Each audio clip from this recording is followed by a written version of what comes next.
जंतर मंतर येथे विद्यार्थ्यांचं जे आंदोलन चालू आहे त्या आंदोलनमध्ये काही राजकीय पार्टी विशेष करून काँग्रेस पार्टी, CPM, CPI, आप पार्टी, शरद पवारची राष्ट्रवादी यांचा काही अधिकार नसताना प्रोटेस्टमध्ये भाग देणे गुन्हा नाही, पण ज्या लोकांना भडकवण्याचं काम देशाच्या या आंदोलनामध्ये त्यांनी भगवान रामचा अपमान करणे, सनातन धर्माचा अपमान करणे असे जे प्रकार तिथे चालू आहे त्याचा मी निषेध करतोय।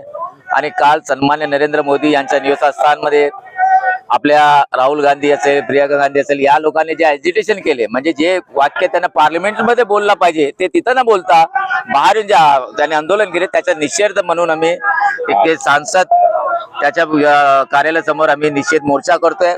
आम्ही त्यांचा विरोध केलेला आहे, आमची भावना आम्ही वरती पण पोहोचणार आहे। या प्रकारचं जे करतात ते आम्ही खपून घेणार नाही आणि हे पप्पू लोकांना जे चाललंय ते भारतीय जनता पार्टी अजिबात बर्दाश्त करणार नाही। आणि प्रभू राम असेल किंवा सनातन धर्मावर कोणी यानंतर बोलेल तर आम्ही चोख त्याचं उत्तर देणार आहे। साहेब 20 दिवस आंदोलन चाललंय, मात्र सत्ताधारी तिकडे फिरकले नाही, म्हणून हे सगळं उद्रेक झालाय। सत्ताधारी जर लवकर बोलणं झालं असतं आंदोलकांशी तर हे सगळं घडलं नसतं। बघा, हे एक मिनिट, असं नाही बोलणं झालं नाही असं नाही, त्याचं बोलणं झाला त्यासाठी त्यांचे कोणतं शिष्टमंडळ असेल त्या शिष्टमंडळ गेलं पाहिजे ना, कोणी गेलं नाही।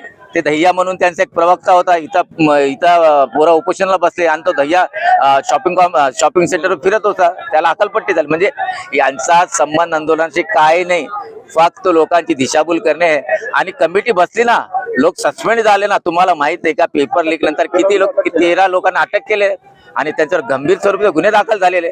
असं असताना उगाच काहीतरी करायचे आणि ज्याचा जनमत साफ झालेला कांग्रेस पार्टीचा ते उगाच काही पण करतात। विद्यार्थियों के नाम पर राजनीति कर रहे हैं। हाँ, विद्यार्थियों के नाम पे राजनीति कर रहे हैं। अच्छा, उन्होंने क्या करा विद्यार्थियों के लिए?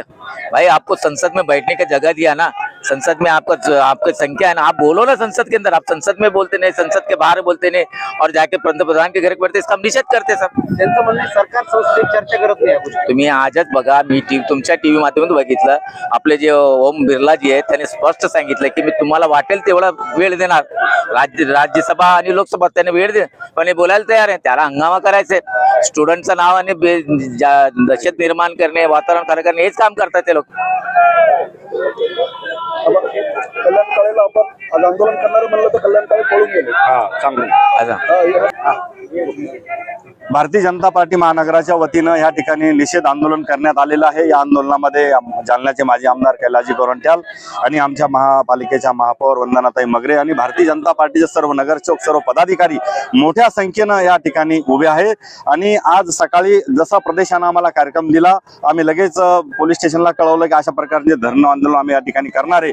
परंतु ज्या लोकांनी, जालन्याच्या लोकांनी ज्या खासदाराला निवडून दिलं ते खासदाराने या ठिकाणी पलायन केलेलं आहे आणि म्हणून आपल्या देशाचे प्रधानमंत्री नरेंद्रजी मोदी तिसऱ्यांदा पंतप्रधान म्हणून विराजमान झाले, म्हणून या काँग्रेस पक्षाच्या पोटामध्ये दुखतं आणि विद्यार्थ्यांना पुढे करून हे आंदोलन करण्याचा प्रयत्न त्या ठिकाणी करतात।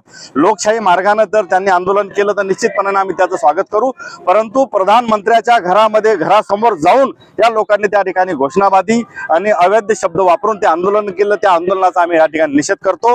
आज संपूर्ण देश, 140 करोड जनतेचा देश, या देशाचे प्रधानमंत्री नरेंद्रजी मोदी हे एका वेगळ्या दिशेवर घेऊन चालले, एका वेगळ्या उंचीवर घेऊन जात असताना कुठेतरी धुडगूस करण्याचं काम या लोकांनी, काँग्रेसवाल्यांनी केलेलं आहे। हे लक्ष विचलित करण्याचं काम विद्यार्थ्यांना पुढे करून करतात, म्हणून आम्ही या काँग्रेस पक्षाचा निश्चितपणे या ठिकाणी निषेध करण्यासाठी मोठं जन आंदोलन या ठिकाणी उभारलेलं आहे। आणि हा आंदोलन आमचा शांतीपूर्ण आहे, आम्ही शांतीपूर्णाने करतात आहे।